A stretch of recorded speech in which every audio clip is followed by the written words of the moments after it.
Something my mom has really, I guess, prioritized in my upbringing was like exposure and the idea that you don't have to do everything, but you should at least like know what's out there, and you want to have a lot of things in your basket, so you get to be the one who picks the egg, right? Like not letting someone else pick that egg for you. Hi, my name is Sydney Hunt. I use she, her pronouns, and I am a first-year Knight-Hennessy scholar and a PhD student in electrical engineering. I imagine a world where you see someone who looks like you, doing what you would love to do.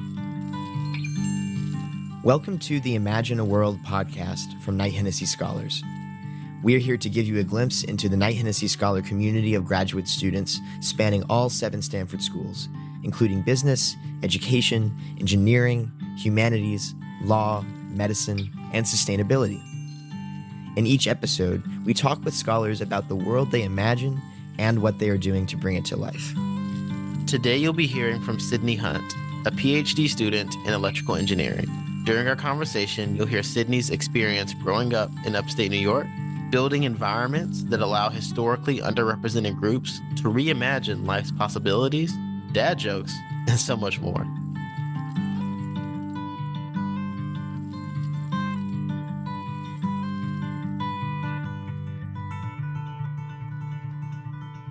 Hey, what's up, y'all? Welcome to another episode of the Imagine a World podcast. I am one of your co-hosts, Willie Thompson. I am a member of the 2022 cohort at the business school right now. I'll be at the ed school next year. And as always, I am joined by my amazing and phenomenal co-host, friend, all things podcaster, and music engineering, Taylor Goff. I think that was my favorite lead-in you've done for me. Thank you. And I am indeed in the 2021 Knight-Hennessy cohort doing a master's in music, science, and technology and a master of arts in public policy. Soon to be done, soon to be graduated. Soon to be done, soon to be completed. Soon to be completed. With a KH. That is correct. And today, as you heard in that intro, we've got the one, the only, the inimitable. Inimitable. The SAT vocab. GRE, you know what I'm saying? GRE vocab. Excuse me. Sydney Hunt. Sydney. And the crowd goes wild. You've heard her voice before as a co-host on this podcast, but we're turning the tables today. We are. And so the tables turn. How the turntables. There you go. Yes. Sydney, how you doing today? I'm doing great. It's a beautiful day outside. I was telling Taylor earlier, just got back from a weekend in San Diego. So I'm feeling refreshed, ready to get back to the grind, and no complaints overall. Good day. What'd you do in San Diego? I had a family event, but my sister was there, and this was her first time visiting California. Oh, sweet. And so she got to see all around, and then she flew back up here with me. She's staying with me through the weekend, and so I'm going to take her around, show her SF, show her Stanford, this new area that I call home. And it's weird to feel like I know, right, this area now a little bit since I've been here almost a year. I think the feeling I get when I know a place is when I can turn the GPS off before I go home. That's it. You know, like once I see on the GPS, it says like, okay, next exit you'll take is the 402. I'm like, oh, I know where I am. And so, just vibes. Excited to show her around and no complaints. Beautiful life. I've been 3 years and still turn on the GPS. Taylor, you just as a foolproof. Seriously? As a foolproof, I could get myself back home, but I like to have my robot friend guide me. Right. Yeah. Right. You live off Cal Ave. If I'm driving back from San Francisco, man, that's what I need. You know? Right. I mean, it's just like okay, all right. Anyway, I won't shame you. Yeah, call up here. Please don't. Okay, turning back to Sydney, I'm curious. With your sister in town, with being the tour guide, Absolutely. What do you think is most important for her to see? That's the question. Absolutely. I mean, I think the classic is the Golden Gate. I think it is so beautiful. And I just don't know, when you think of California, I feel like most people, maybe this is naive me, think of more like LA, SoCal, you know, the beaches, etc. And the Bay is beautiful and wonderful. The beaches are not nearly as hot. And so we will not be, you know, swimming and diving and all these different things. But I think the views here are insane. You know, the Golden Gate is beautiful and wonderful. And actually, I think the best view we got in the fall, Bruno, who's in Knight-Hennessy, organized that. Was it the sailing event where we were able to go on a boat and like sail around the bay, around Alcatraz, under the Golden Gate, and it was really beautiful. And so I think I'm also a little bit biased because that was one of my favorite scholar-driven events that was organized. So I would say Golden Gate for sure. Zareen's Oh my gosh. Oh, obsessed. I'm obsessed. We go from Golden Gate to noted yes. to noted restaurant in Calais. Yes, I'm not sponsored by Zareen's, but if they would like to sponsor me, I would happily take any free meals they would love to give me. Zareen's is this, what is it, Indian and Pakistani, right? Yeah. Fusion cuisine that is, there's multiple locations around the area, but there's one very, very close to Stanford, and I go there very often. So the one we'll be on having Calais? dinner. Yes, correct. We're having dinner there tonight, actually, which I'm very excited about. And Delicious food. yeah, then of course Denning, right? I have to show her where I spend pretty much all my days here working. So I would say those are top 3, and then she of course has her input, and so whatever she wants to do, I'll put that in the itinerary as well. She has some say. She has some say. Not much, but not much. Yeah, just a little bit. That sounds lovely. Y'all are gonna have a great time. Yeah, me too. I'm excited. Thank you. Well, maybe we'll see y'all around Denny, maybe. Yes. Yeah, she's coming to lunch tomorrow. So if you see me here, 12:30, she'll be there. So you heard it here, folks. Thursday, May 23rd. Well, like, I mean, before we talk about the world you imagine, let's talk about the world you're born into and have experienced thus far. Yeah. So for the folks who are listening, Sydney, where are you from, and what was your journey here to Stanford? So many different steps. Oh my goodness. So I was born and raised in New York, and I say upstate because it's not New York City, but it's not actually upstate. It's like an hour and a half from the city, maybe. Cornwall, yes. Cornwall, New York, which is in Orange County, and it's near West Point for, I guess, context. Yeah. Yes. And yeah, I was born and raised there. I had a really, really fun childhood, I think, reflecting on it, as I prepared for this episode of like, what do I want to talk about? And I grew up there with my mom and my dad and my sister. My sister's younger, as you've heard on this episode, or I guess you heard earlier about her, but she's 4 years younger than me. And we also had a puppy, my doggie, the love of my life. Her name was Tootsie. Tootsie Roll was her full name because she was a Maltese and Yorkie mix. And so she kind of looked like a Tootsie Roll, like when we got her. And she's passed away now about 2 years ago. But goodness, she was the heart and soul of my family. I love her deeply, and I don't know that I will love anything else as much as I've loved her. So she was my favorite.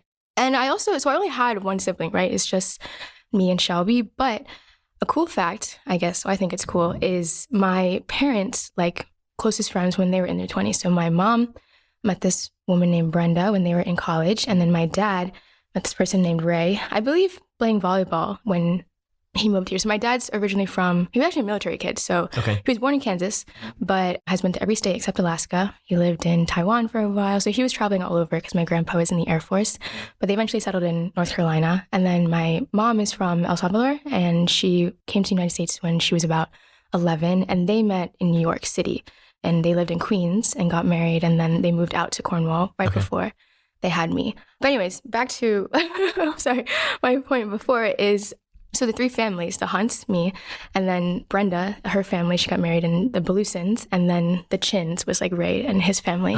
The 3 families, basically, like, we all grew up together, so it kind of felt like I had, 7 siblings? And so we actually we did like everything together, so much so we even came up with like a group last name. I think it's really fun. And so our group last name is Hubuchi, which is HU for, I know, it's kind of fire, right? Yeah. HU for Hunt, and then BU for Beluson, and then Chi for Chins. Oh, that's amazing. And so the Hubuchi gang, shout out to all of you. I love you dearly. The cool thing is all 3 families had a daughter my year in 2001. Whoa. And so I literally grew up doing, squad. So Bella, Kenzie, and I, like, we experienced everything together, and we're all the oldest as well. And then the Chins have 2 kids. We have 2 kids, or not me, gosh, my parents have 2 kids. And then the Belusons have 4 kids. And so we all live 5 minutes from each other. And so we would just bounce around different houses growing up, playing outside. We would love to do like practice driver's tests on the driveway. So we would like draw chalk on the driveway. Then you'd have to maneuver like a scooter or something around and like stop. And we would have people stationed and, grade you and stuff. And so a lot of capture the flag, a lot of the stairs game is like a elevated hide and seek game that that we made up. Yeah. And so it was really fun. Cornwall's a very small town. And so you definitely got to know everyone pretty well. And yeah, I was very fortunate to have had consistently, always food on the table, always a roof to live under, etc. So I feel very lucky. Thank you, parents, for that. I appreciate it. Yeah, wow. It seems like such a takes a village situation. Yes, absolutely. And really vibrant. And I'm sure that you were exposed to a lot of diverse careers, or like ideas or ways of play or ways of work. Sure. Yeah. Is that accurate? Absolutely. I think honestly, yes, that's very true. But I also think like just fun activities, how you can just make fun of almost nothing. I think something that was really beautiful is, right, growing up, we couldn't drive, right? We weren't old enough to drive. We had, gosh, this is going to date me, but iPod touches some people had. And so that was like the texting. Before you got cell phones, you could text then, but there really, wasn't, gosh, I feel so old now being like, the kids these days don't know how to play but fun things to play outside. Bella's house had a pool. And so we would always I feel like what it exposed me to, yes, a lot of different ways of thinking, but a lot of different ways to have fun from basically nothing. We would come up with so many different games to play in the pool or in the yard or, inside the house. And something that was really fun was during COVID, which was a really, really difficult time for us. We ended up all being home and would hang out outside, and I kind of felt like a deja vu, relearn to have fun, doing nothing, right? And so I remember one time we just went on a walk, all of us together, like masked, around the neighborhood, and would just go and say yes or no to if we would buy each house with no context, don't know anything about it, simply from the real looks. Life Zillow. Wow. Yeah, real life Zillow, which, sounds quite boring and lame, but it's like one of my favorite core memories. And to do that, I feel like at that point it had been at least, 5 years from when all of us had kind of just hung out and done nothing together because we went to college or, high school, you get older, you start to drive, you have different priorities. And yeah, it was really fun. So I think that was my favorite exposure, was how to make fun out of almost nothing, Yeah. Absolutely. And I was snickering earlier because you said that you feel dated because of iPod touches. And I also felt, I didn't feel dated because I remember the iPod touch came out for me like in high school. And so the big thing for me was like the Nano or like the iPod mini. Or, yes. The shuffle. Yeah, the shuffle. Yeah. Mm-hmm. I had the Nano back when like 4 gigs was like, he's like, oh my God. Yeah, oh my gosh, insane. I mean, we were talking before the podcast about me growing up watching VHS tapes, so it feels like a slap in the face. No, I'm sorry. To suggest that iPod touches are old, like, wow. Thanks, Sydney. Yeah. Well, I mean, I really admire you talking about like how close you and your friends are, because that's something that I could see, sort of like the spirit of like friendship and community, like in how you engage with Knight-Hennessy too. So it definitely shows up in how you show up here. That's so sweet. Thank you. Yeah, chosen family. There's blood family, and then there's chosen family, and I very much believe in both of those. Absolutely. You go through school. You're in high school. From our research, you're also a hurdle phenom. Oh, I did hurdle back in the day. Majestic picture of Sydney booking it. Cornwall in the Hunt. 400-meter hurdle. Yeah. Yes, that is correct. What was interesting in that article that we were looking at was this quote where I'm going to paraphrase because it's a long quote. Sure. But basically, it talks about how you balanced your athletic schedule with 21 college applications. You wrote 90 essays in total. 90 essays. You got acceptances to Yale, Brown, Cornell, Dartmouth, Johns Hopkins, Northwestern, a lot of others. But it was Duke at the end of the day that won the Sidney Hunt Lottery. And you were also a Reginaldo Howard Memorial Scholar. Correct. And so I know that scholarship's been in the news recently because it just ended at Duke. And, maybe we'll get a chance to talk about that a little bit. But I'd love to hear from you. What was it like to be on that journey to college and to have the level of grit to muster up being a phenom on the track field and also to do well and perform well academically? Gosh, I forgot about that article. That's crazy that you found that. It's so weird to be on the other side because I remember doing all these deep dives. Shout out to Times Herald Record. Yes. I think for me, something my mom has really, I guess, prioritized in my upbringing was like exposure and the idea that you don't have to do everything, but you should at least like know what's out there, and you want to have a lot of things in your basket. So you get to be the one who picks the egg, right? Like not letting someone else pick that egg for you. I think when it came to college applications, on top of the, many, many things I was doing in high school with athletics and extracurriculars, etc., I think that was actually the first time I kind of reached this almost burnout level where I had been working at this like asymptote of maximum efficiency, and then something has to go, right, at some point, and at that point it was sleep. I think definitely did not sleep enough, and I now prioritize that a lot. But for me, a reason I applied to so many colleges was where I was going to go to college was going to be wherever gave me the most money, like plain and simple. I feel and that. And my mom is a high school teacher, and so she's written letters of recommendation before. She knows a decent amount about the college application process. And she kept on, saying how private schools are able to give a lot of money through scholarships, etc., oftentimes more than public schools. And so I decided to try for those schools, and I guess put my eggs out there, and a lot of them came into my basket, but that definitely was not my own doing. My mom was up very late with me, finishing all those essays. She had pushed me to, take on leadership skills in high school that maybe I was a little bit nervous and shy to want to take. But, once I took them, I was very, very grateful. But I ended up at Duke, yes, because you mentioned the Reginald Howard Memorial Scholarship, and that was a full merit scholarship. So like full tuition I paid $0 for undergrad, which is a huge, huge privilege. Duke is very expensive. It's like almost $90,000 a year right now. And to be able to graduate debt free, I didn't understand what that meant in high school when I was a senior deciding where to go. But now I'm like, oh my gosh, like that's huge. That's insane. And to me, I also really wanted to do that because I felt like, my parents have worked so hard to give me the life that they did not have growing up, especially my mama, my beautiful mother. And for me, I felt like, when you're 18, there's not really much you can quote unquote do for your parents, because you're just a kid.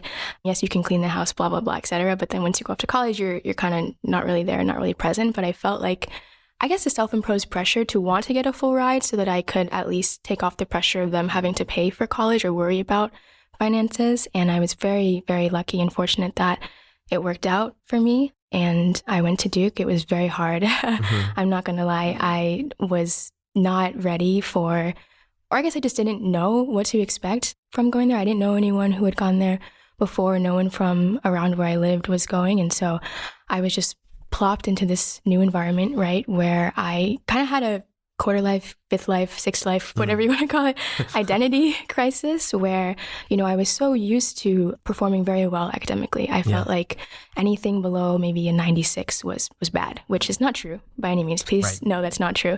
But in high school, that's what I thought. I was identified as someone who performed well academically and who was an athlete.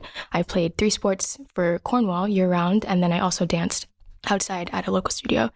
And then I go to Duke, and all of a sudden I'm not playing for Duke anymore. So I don't have that athlete identity. Yes, I joined club sports and I went to the gym, blah, blah, but it's not quite the same, not nearly the same. I was trying to learn how to make friends again, right? All my friends had been my teammates for the past, 4-6 years. And so I was like, oh gosh, I haven't actually made a new friend in so long. And especially with Hibuchi, that they also all played the same sports as me. And so I was just always seeing them around. And then I think academically, right, I remember the moment that sticks in my head the most was my Calculus 1 midterm, my first midterm. Wow. So is this like first semester? Yes, first semester of college. I was very good at math throughout all my K-12 years. I remember in 3rd grade, Mrs. Laux would have these minute math exams. There's a full worksheet and you had to try to finish the entire worksheet in under a minute, but there were too many problems that for you to finish in under a minute. Yeah. And the goal was to have as few as possible. And I would always get so excited and really, really want to, finish it before the minute ran out. And then through high school, Mrs. Palumbo was an amazing calculus teacher, and I took AP Calc with her, but I got a 4 on the AP, and Duke only took 5s for credit. So I retook Calculus 1 at Duke. That's crazy. They don't take 5s. I know, yeah. Yeah. And my first midterm, I got a 36. This was a class I'd already, quote unquote, taken. Yeah. Right. And I was like, golly, if I can't even do well in a class I've already taken, how am I supposed to do 6 more classes of math that I haven't seen before to be that, engineering degree? So I definitely felt a lot of imposter syndrome. It was no longer true that if I didn't know what was happening, other people in the room also didn't know what was happening. I didn't have that core community of study buddies, right? Yeah. In high school, there's about 250 kids per grade, but pretty much the same, 30-ish kids took advanced classes. And so you kind of all went through school together, and, they all, went off to their own separate places. So I didn't have that either. And yeah, just a lot of things happening, a lot of identity crisis that really forced me to define, how do I value myself outside of my academics, outside of being an athlete, because those chapters are starting to close in my life. And I think the best thing Duke gave me was not the degree was, I guess I've learned a lot in engineering and made friends, but it actually was learning to value myself in ways that I didn't even know were possible, learning to being forced to have to prioritize your mental health so you're sane and you feel loved by yourself. You love yourself and understand that nothing good ever comes from tying yourself to academic achievements. And if I get this, then I'm good. If I don't get it, then I'm a failure at everything, right? I don't like failing often. I'm not afraid to admit that. I feel like sometimes, gosh, it's hypocritical for me to say this as a Knight-Hennessy scholar at Stanford now, right? That don't tie yourself to academic achievements. But I really do believe that when you're in college, your pretty much only responsibility is to learn, right? Duke catered to every single thing I could possibly need, even through COVID, where I always had food, like food was there. You could even, there's a mobile app where you could order your food ahead of time. And so you just had to go in and dine at home, pick it up. We have a food court. We don't have like a scoop system. And so it was like a lot of different mini venues. Delicious food. Really, really love. That's 90K is going. Right. Yes, yeah. Salmon poke bowls, I would recommend. Ginger and soy. Anyway, so yeah, all my food was already covered. There's a gym, everything's clean, etc. And so all I had to do was learn, and to have that, I guess, privilege of being able to try different things with the security that, I'm not in a job where I have to, pay for my kids' college. And so I can't take any risks right now. I have a mortgage, or I have a partner, or I'm in debt, whatever. Like, this is the time to do that. And so I tried a bunch of different things. Again, going back to my mom's idea of exposure, and by process of elimination ended up in electrical and computer engineering and computer science major. And then I also minored in gender, sexuality, and feminist studies, that was like a me thing. That was something that I was, just for me. Was that from you entered Duke and you were like, I want to have this combo, or was that something you arrived at by iteration? No, not at all. Because I think you were going to do initially a minor in Spanish, right? Okay. You switched. I did nothing, actually. That was on my Common App. I'm sorry to say. I said, so for all those out there who are thinking of switching majors, no, it's totally fine. And it's all going to work out in the end. I applied to Duke biomedical engineering pre-med, wanting to be a pediatric oncologist, because in high school I did a lot of fundraising for St. Jude. And then I also wanted to minor in Spanish because my mom, speaks Spanish. That was her first language, and it was important to me. It's still important to me, even though I didn't major in it. But I ended up switching to ECE and CS for various reasons I could talk about another time. But the gender studies thing was actually all credits to my high school teacher, Mrs. Chastain, in 11th grade, AP English Language and Composition, I think the class was called. And that class, gosh, was like so difficult. I'm telling you, probably still to this day, one of the hardest classes I've ever taken, because I think it was the first time I had to question the world and question society. Mrs. Chastain was brilliant. Oh my gosh, I don't even know how to put it into words. And I did this project on critical theory, and my assignment was queer theory. And let me just make sure I say this definition correctly. But queer theory is like a critical theory that basically challenges the ideas of sexuality and identity, right? And how much humans adhere to this binary, and everything is socially constructed. And I remember just sitting there like, whoa, like, your just whole world just takes a 180 of being like, oh my gosh, like everything's a social construct. And I had no idea. I feel like up until that point, in high school, I would just taking things as it is. I never questioned it. And I only did that project for a couple weeks, but it always stuck with me. And then in college, I just wanted to learn more about that. And so that's why I did the minor. And I think it tied well into a lot of other future things that ended up working out with, like my work with STEM retention and diversity. But no, that was just a me thing that I was interested in. And I was really grateful to have learned a lot from there. And I took cool GSF, gender, sexuality, and feminist studies classes abroad, actually. So to also see how those classes worked in different areas was a really phenomenal experience. So you briefly mentioned your work in STEM retention and diversity. Could we dive into that a little bit more? I believe you founded a couple of nonprofits associated with these spaces. And specifically, how did your concentration, or your minor in gender, sexuality, and feminist studies, how did that come to play in these nonprofits and work you do? The biggest project I did with that STEM retention and diversity was this nonprofit called CS Sidekicks. So that is a 501c3 nonprofit that I founded with some friends from Duke who were all CS majors as well. And long story short, what it was this program where at the time it was, that was my sophomore year. So that was 21, I think. So everything was still virtual at that point. We got sent home from college my freshman spring. And we started this virtual after-school program for kids in Durham. Durham is a town that surrounds Duke, where they would be exposed to computer science because at the time there was not a computer science in their core curriculum, like math, English, etc. And I think, as just technology advances, knowing computer science is going to be something that I hope one day will become a core subject, like English, math, history, etc., all those different things.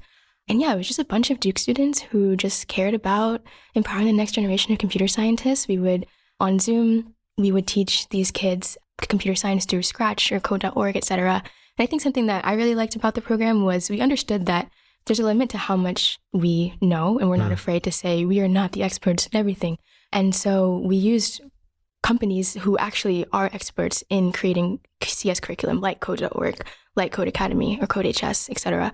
And the idea was that once these kids become comfortable with these platforms, once the program ends, we ran it every semester and we didn't run it over the summer, then students can go on and continue to do those programs on their own, because those websites have hundreds and hundreds of different projects, different languages that you can use. And our theory was that we want to empower the next generation to want to become, independent learners and realize that computer science can be something for them. I think my favorite part of that was we did a little surveys to see what student mindsets were pre and post the program. And there was one little girl who is, I believe, in 6th or 7th grade. And one of the questions was, what does a computer scientist look like to you? And her first answer in the beginning, before the program, was an old fat guy who's living in his mom's basement eating a bag of potato chips, Oh. And then by the end of the program, when they retook that same survey, she had said, computer science can be anyone. Even I could be one. And that to me was like the aha moment. Oh, yes, you can, And then she even went on to apply to North Carolina High School for Math and Science, I believe it's called.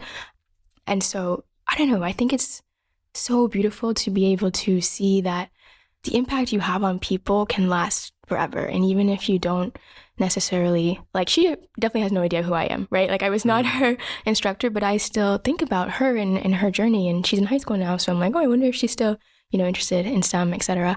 And so, yeah, that was, I guess, the biggest project that I worked on. And I'm really proud of that. And shout out to everyone on that team who made it happen. And also shout out to Reagan, who's going to be the incoming president. She's continuing that. So thank you very much. That's an amazing story about imagination, I feel. How the exposure to people, the principles, the concepts can give you the space to think about the world differently. And so that's it almost changes the way that you imagine the world. Yes. Yeah. Yeah. So something that I've noticed in your background, that we've noticed rather, is you've got this interesting mix of two fields of study that seem to be framed as diametrically opposed to one another. Yeah. So you're doing the STEM stuff, but you're also doing humanities stuff as well. Yeah. Where did that come from? How do you think about the work you're doing now at Knight-Hennessy and even just your Imagine the World statement in being able to fuel greater imagination for people? Because even just thinking about your background, a story of mine that popped up was of a dean in my undergrad who used to always talk about the tension between the humanities and STEM, and she would say, people like to think of them as opposites, but I like to think of them as different parts of a flower. I feel like Will would like that. Yeah, Will would love that. Will would love that. Where STEM is the stem of the flower, and the humanities are the actual the actual thing you look at, the sort of the beauty that exists in the world. And so I feel that image when we look through your background. I'm just wondering, to the question of how does that flow through to Knight-Hennessy and now, and even just the birth of your Imagine the World statement? Yeah, absolutely. I think for me, something that really stood out was I did this Basque Connections project. Basque Connections is this program at Duke where you can enroll in a class credit, but it's just research. And my project was on the girls' math identity, so the gender gap in STEM. So this is from a paper, 2016 paper from PLOS One, that said, if women persisted in STEM at the same rate as men starting in Calculus 1, the number of women entering the STEM workforce would increase by 75%. That's a huge number. Huge number. Yes. Big whoa. And that to me was I'm sorry, was that a typo? Right. What? And so I guess to answer your question, I ended up doing a senior thesis project that tied in what I learned through that Basque Connections class, because yes, part of it was research, but part of it is also running, on Saturdays, middle school girls would come and do fun math problems with us. I guess turned that research into a senior thesis that was looking at examining the impact of introductory mathematics on an undergraduate student's desire to pursue a STEM major. And from there, I think that ties into what I'm aiming to do now at Knight-Hennessy is I really, at this point in my life, I would love to become a professor. I think that teaching is one of the most powerful tools in the world, and teaching well is really difficult. I myself am not perfect at it, but I really try hard to do that. And a lot of my research that I've done in this area has shown that classroom environments really are the make or break of whether or not someone feels that they can do something, and I was really fortunate that Rebecca Simmons, shout out to Becky, Dr. Simmons, I love you so much. Oh my gosh. She's a mechanical engineering professor at Duke, who everyone is obsessed with. But she was my first engineering professor. And she just celebrated every single little thing that you did, whether it was compiled, code that said hello world. And she was like, oh my gosh, you're so amazing. You're so awesome. And yeah, she taught me a lot. And she, I think, has been a huge mentor in my life. Even though I ended up not choosing mechanical engineering as a major, she wrote all my rec letters for grad school and for my scholarship applications. And she has always made me feel really seen and really heard in engineering. Same with Polina Anikiva, who's a professor at MIT. I interned with her. And my mentor during that program was Nikki Driscoll as well. I want to give those three women specifically a huge shout out because they make me feel really seen and heard as a woman in STEM. And so now at Knight-Hennessy, it's a weird feeling to have to be okay, my next step is not actually to continue running this nonprofit, no matter how much, CS Sidekicks means for me. My goal right now is to be the best researcher that I can possibly be, earn that PhD, maybe do a postdoc after, still to be determined, so that I have the qualifications to become a professor right now. And every now and then you can still dabble in little areas of, I still tutor on the side. I like to do a lot of ambassadorship, for Knight-Hennessy through that. And I still help out a little bit with CS Sidekicks every now and then. But understanding that taking a step back is really important and focusing on what you need to do right now is the end goal. And I think with Knight-Hennessy, I've been really fortunate that PhD is super long, super long. You won't really see the impact of your work until probably 5, 10, 15 years down the road. But right now, something tangible that I can see is Knight-Hennessy, for example, funded a pediatric wheelchair build party that I did with another scholar, Gabby. Thank you, Gabby, for all the work with that and all the scholars and friends who showed up to help build the wheelchair. And so we built a wheelchair out of just 3D printed and laser cut wood parts, CNC'd, right here at Stanford. And the idea was to show people that you actually don't need a whole lot of STEM skills to be able to have an impact. You can make a wheelchair for a little kid who can now use it. If you built one on the side, we didn't donate that chair. I want to make that clear. By using very little STEM knowledge and STEM skills, because there's a lot of templates online that walk you through every single step that you can possibly do. And the beauty of that is a lot of insurance companies don't cover wheelchairs for kids under 3 because they grow too fast. And so it's not worth the investment. But, by running this little event, you can increase that exposure to, prosthetics or whatever for kids, for people who are unable to access them or afford them. And then you on your own can go and take that and run with it if you would like. And so, yeah, long answer. I know I jump around a lot with this whole podcast, but there's a lot of things that come together. And I think the beauty of Knight-Hennessy is everyone who's involved in this project also come from so many different backgrounds, right? I do believe humanities are super valuable within engineering. It doesn't make sense for people to make devices for people when you don't actually understand people. I think that's something I think engineers should be required to take more humanities, in my opinion.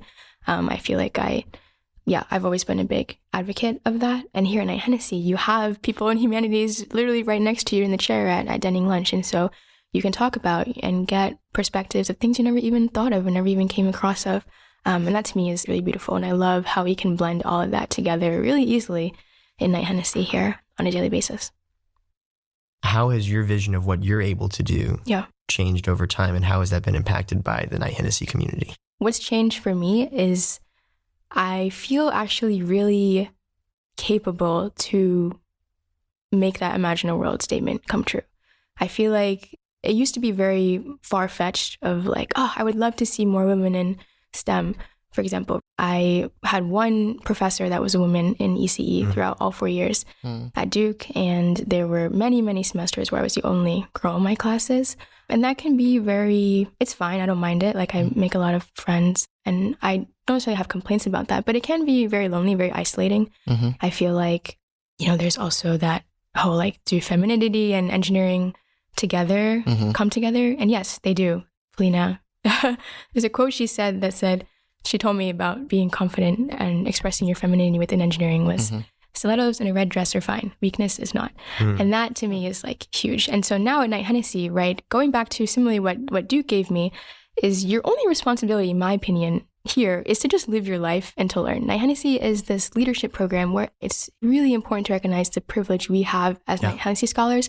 And that's what makes me feel like I can make this statement come true. I feel like I actually have a responsibility to make that come true because I have access to resources that very, very few people in the world have. And so if I'm never worrying about my basic needs because they are not only met, but, exceeded, what am I doing with my time, right? I feel like that's when you're able to focus on making this dream, this vision come true. And by not having to worry about all the everyday little things, it makes me feel like you can do that. And so the biggest thing I've received from it is one, peace of mind, and two, the feeling that like, I can do this and I will do this and I have a responsibility to, because if this much is being invested in me, how can I not, pay it forward? I think it's hard to see it as deserved, nor do I really think that it's important for any of us to feel like we deserve it, because it's such a special and outsized gift that it's, as you're speaking about, it's an opportunity and maybe a challenge to rise to the level of gift that it really is to our lives. I mean, I don't know about you, but I find myself walking around campus some days and just realizing in a meta moment where I am and the situation in which I'm in, not just physically, but financially and otherwise. And I'm in awe of the privilege and of the gift. Right. It's a huge gift. It's a huge, and keeping it at the forefront of our minds, I think is really important. When I was in undergrad at Morehouse, there's a quote, it's a college full of quotes. And one of the quotes that was often said to us was that Mother Morehouse has placed a crown over the head of each one of her students, and she challenges them to grow tall enough to wear it, right? And it's just like, it's like that sort of like imagery that I think, that like obligation of like, there's an expectation of, and like we expect you to like, to get there. And you will get there, right? Yeah. I mean, even without Knight-Hennessy, as a PhD student here, like, I wake up every day in this country club and get paid to discover what I find interesting. Yeah. That in itself is a privilege. When you add Knight-Hennessy on top of that, my goodness. Yeah, absolutely. Especially given, the implication with what we're talking about. Grad school, PhDs, it's hard. It's hard. It's hard. And we've had a lot of people talk on this podcast about the difficulty of that, both just in terms of work and also just in terms of like mental health and emotional well-being. And it does get really hard. It does get really hard. Despite the gift and alongside the gift. It's certainly... I was in a Knight-Hennessy event recently, and we were talking about just how special it is that we're in a place and in a situation that allows us the time to sit and get to know each other, right? And sort of even have the time to ruminate on the situation. I know. It's ridiculous. I mean, I can just come in and like this morning we had storytelling class, which I've talked about in other episodes, which I love. Shout out Dan and Lisa. Yes. Shout out Dan and Lisa. Maybe the 6th or 7th shout out. They're probably shout out. And it's like you get fed during breakfast. You are just bonding, doing like improv workshops and doing presentations with each other. And then after, you just want to take a 10-minute break. You like take your tea, your hot chocolate, your coffee, whatever you made, and just go sit on the deck and like I caught up, with Will because I hadn't seen him in a week since I was traveling, and he was off grid. It's like, and he also was off grid. And it's like, wow, this is a beautiful, beautiful life. We are incredibly privileged, incredibly lucky. And I thank Knight-Hennessy for all it's given to us. And I promise that I'm going to work hard to pay it forward. I'm going to make sure that I do the best I can in my research and more. Absolutely. We love to hear that. Yeah, we believe that you'll do all those things too. It's no doubt in my mind. Yeah, absolutely. Something that I find very unique about, I don't know how other schools do this, but on Duke's board of trustees, there's always a student who serves on the board. And this board has got some like heavy hitters. And I'll just shout out a friend of mine, Amy Kramer, who I believe she was also the student board of trustees person for Duke as well. And I'm at the business school. Recently, we've been talking a lot about boards and the importance of boards and what you learn from being on a board. And I would like to build an opportunity for some cross school learning about your experience on a board of trustees that features folks like I'm pretty sure Adam Silver's on the board. Yes, he is. He's actually the incoming chair, so he'll be the chair starting this incoming year. chair. Adam Silver is the guy who runs the NBA, the National Basketball Association. So just clearly, and I think the managing director of BCG is on the board. But I'd love to just create a clear out for both of those experiences and sort of like where you are now as a Duke alumna. Yes, I know. I am a Duke alumna. Wow, that's crazy. Duke has this thing called Young Trustee, where every year they pick one undergraduate student and one graduate student to be the incoming Young Trustee. And we serve a 2 or 3 year term. I was selected last year as a senior to serve a 3 year term. And that to me is, oh my gosh, like I knew there was so much work that goes into running a university, but getting insight into how much work that takes, it's like, my goodness, oh my goodness. And it's not like Duke has so many different schools, right, as well. There's a whole hospital system as well. And there's a million graduate schools. And I'm on the undergraduate committee, which I love. And, it's my favorite. And I feel like I also have the most insight to give to that, right? I don't necessarily, I went straight to my PhD from undergrad, so I don't necessarily have like work experience to bring value with other stuff. But for me, that has been a way of giving back to Duke after it has also given me so much. Like I mentioned before, was on a full merit scholarship there. And just like Knight-Hennessy, pretty much only had to live my life while I was there, which is a huge privilege. And I feel like being able to have that perspective heard, and not only heard, but listened to, is out of this world, right? I mean, you said it. You're sitting in rooms with like Adam Silver, who is the chair of the NBA, and Duke is a basketball school, right? I did we're all like geeking out over that. And he's, also played at Duke, and Grant Hill is also on it, and he was also involved in like the championships as well. So I feel like, as someone who tented, which you should Google if you don't know what that is, that's actually what I did for my Knight-Hennessy video, my interview video of like you had to teach something. I taught how to tent, which is also a fun fact. But anyways, these people are just people. Like I feel like we put so many people, celebrities, whatever, even like some people I feel like have approached me to talk about Knight-Hennessy in a way that like I feel like they're putting me on a pedestal, and I'm like, whoa, like, right.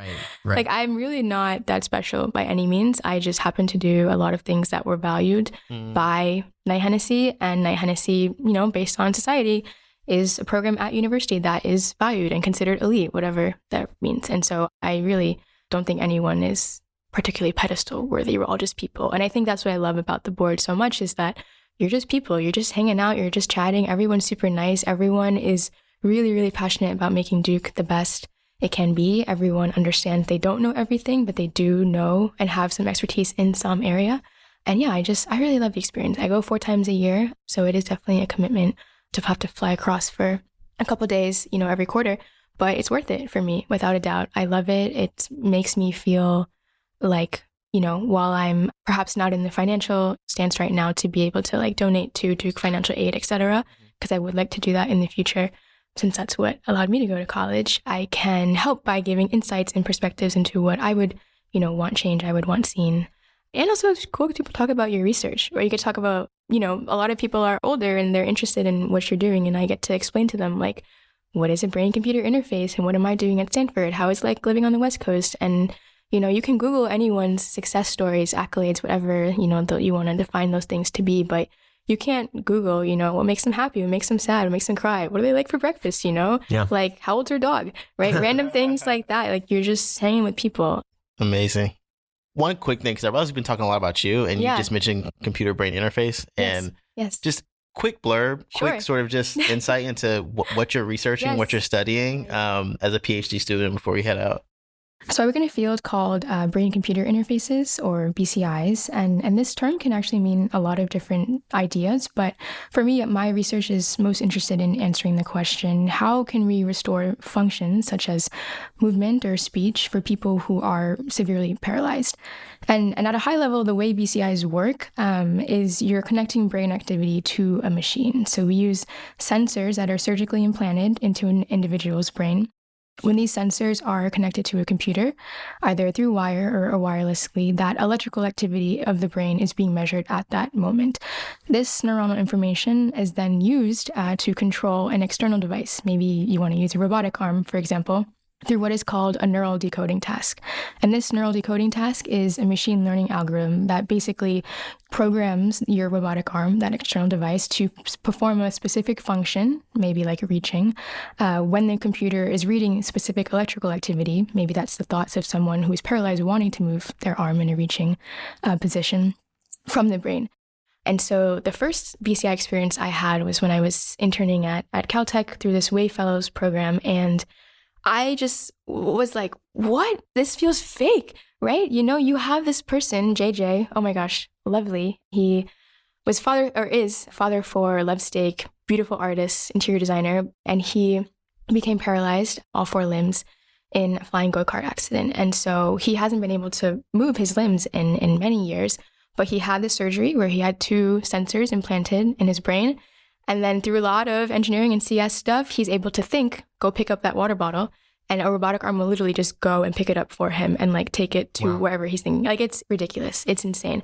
And I think for me, it's incredibly fulfilling to see people who had independence and then something happens, whether it's a stroke or an accident or whatever, that causes you to not be able to have that level of independence. How can we help you to regain some sort of independence in the world? I think there's a lot of work to do, a long way to go to make it practical, to make it commercialized, I guess. You know, a lot of systems are really tailored to the individual. And so it's like a, many year process for you to be able to just do that. And so, yeah, that's what I work on. I think it's super cool. If anyone ever wants to chat about it, let me know. But yeah, I'm really interested in how BCIs can help people feel less isolated, more involved in the world, and just, regain some sort of independence. Can you, do anything? You can do so many things with it. I'm so excited to see what I end up doing with it over the next couple of years. That's amazing. And it's so connected to your Imagine a World statement too.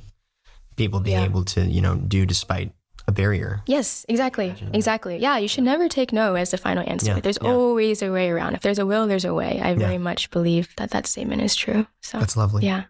Okay. Wow. That's so impressive. And I can't even imagine the multiplicity of applications that BCIs would have. What was the path to you not only encountering, but deciding to work in BCIs? Sure. Yeah. Great question. There's someone that I cherish very much. And I think it was either late middle school or early high school when they were diagnosed with MS. And multiple sclerosis is basically a disease where your immune system is eating away at the protective coverings of your nerves. So as a result, that connection between your brain and the body gets disrupted. So for me, over the years, it's been difficult to watch kind of the slow deterioration of someone's independence, right? You didn't necessarily do anything wrong at all, yet somehow you're having to face the consequences of very slowly losing control over your limbs.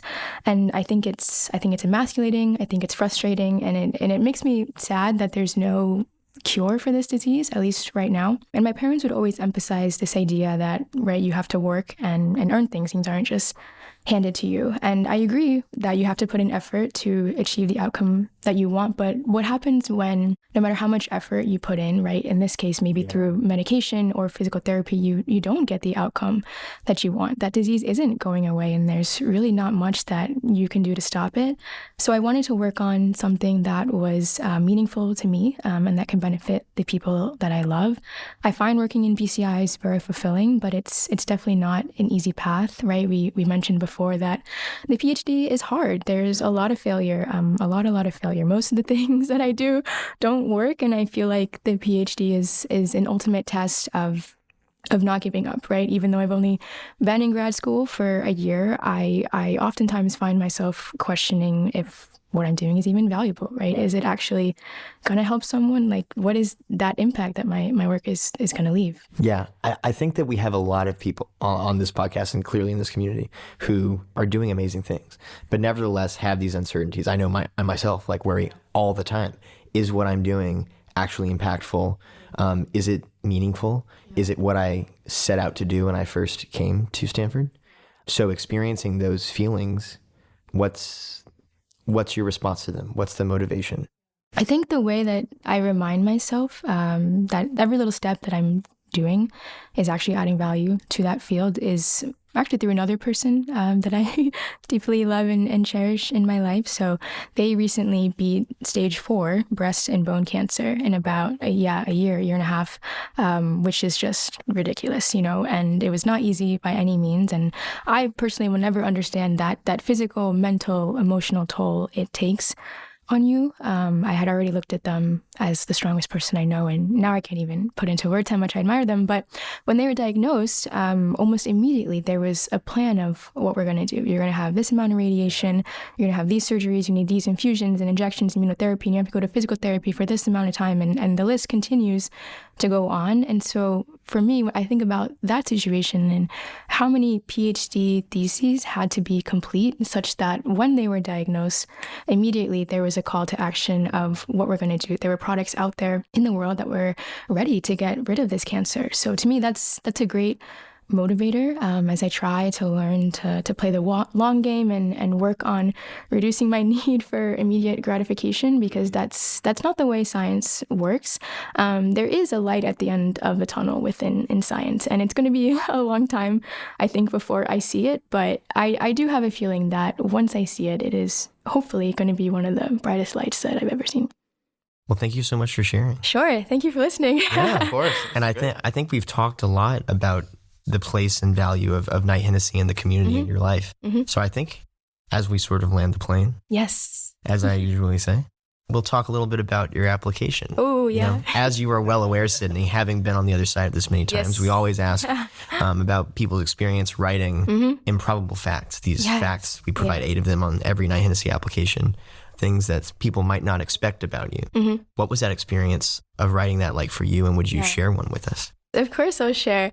I think the Knight-Hennessy application is super fun because I applied the same cycle as my PhD applications, and those are so boring and dry in my opinion. They are just, what research did you do? What research do you want to do? And that's it. I feel like there's zero personality. Knight-Hennessy is where all your personality can come out. I don't think I talked anything at all about my research in that application. One improbable fact, I'll share 2. One is really quick. It's a hot take, and I know some people are probably going to cancel me because of it, but I think water tastes best at room temperature. I don't. I know Willie's looking at me like, huh? Get out of here. I don't put ice in any of my drinks at all. Any of your Any drinks? of my drinks. Oh, it goes beyond water. Okay. Yeah. Okay. It goes so much deeper, Willie. You don't even know. So that's one. Another one was I guess a little bit more, I don't know, serious is the right word. But at Duke, I had mentioned that we have a food court system. We don't have swipes. And so you have points that you use to buy food. 1 point is equal to $1. And at the end of the year, if you have extra food points left over, they just go to waste. They don't roll over to your next academic year. They're just there, and you paid for them before. And so I can't take full credit for this, but during finals week of my sophomore year, someone put on their story hey, if you have any extra food points, you should consider buying food in the campus convenience store and then donating it to local food pantry. And I swiped up being oh, is there a program that does this? And he was like, no, it's just, random idea I had. And I was like, okay, cool. And I was like, what if we made this a thing? And literally it blew up beyond what I imagined it to be. But I took an hour to just make a very quick Instagram, Wix website and Google form, and that was it. And I put a giant bucket in the Duke campus store and spread on social media, come buy extra food and put it in this bucket, and then we'll drive it and take it to the food pantry. And this was in maybe 6 days. We got, I think it was 5,000 pounds of food, something to that effect. Whoa. Which is over 2 tons, right? Yeah, 4,400 meals was donated in 6 days. Ridiculous, insane. Wow. And that was something that literally I thought was going to be I thought that was going to be, we get maybe 3 grocery bags worth. It blew up, and now it's an annual thing and people are still running it. That's amazing. And so it's awesome and it's amazing. And I feel really grateful and lucky for all the people who helped me out with that, who transported the food to and from the Duke store to their room or to the pantry, etc. So those are my fun facts, or my improbable facts. Yeah. And I feel like there's a lot you can do with them, right? Some are dumb and silly, I drink water at room temperature. All drinks room temperature. I think that's right. Yeah. Let's be clear about that. And some can be more serious, and it's whatever you want to take with. There's no right or wrong answer. It's just, what is something that your friend would know about you and is rolls her eyes at, oh my gosh, really? Don't be ashamed to put anything out there. Be that weird, quirky self, and that's what I would suggest about that.